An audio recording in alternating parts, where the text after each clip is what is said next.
Heroin may not be the first thing that comes to mind when you think of a drug problem in La Crosse, but police say our area has a growing heroin problem. News 8's Jenna Traum joins us live in our studio with a look at why heroin use is on the rise. Well, there are multiple reasons why heroin is becoming a more popular drug. Police tell me many people who were addicted to prescription painkillers like OxyContin are now switching over to heroin. Why?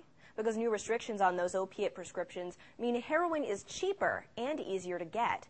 Still, you wouldn't think of La Crosse as a hot spot to buy heroin, but actually police tell me La Crosse is becoming a trafficking point between Chicago and the Twin Cities.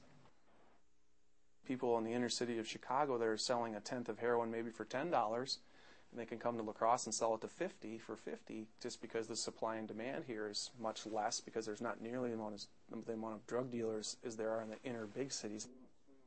The heroin that comes to our area is particularly dangerous because of how many times it changes hands before it's sold on the street. To make a profit, dealers make the heroin weigh more by cutting it with mixing agents like baking soda or baby formula. And the La Crosse County Chief Medical Examiner says that paves the way for overdosing.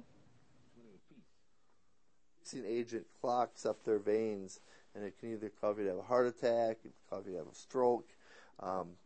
You could buy the same amount of heroin today, which could be 30-40% pure, and tomorrow you get it from a different guy that now is 60 to 70% pure, and your body is going to react differently. Every single person who overdosed on heroin in La Crosse County this year was between the age of 20 and 29. Coming up this Sunday, we'll talk about why it's becoming more prevalent among young people. All right, thank you, Jenna. Also on Sunday, we'll tell you why the La Crosse Police Department's strategy is to target the dealers, not the buyers.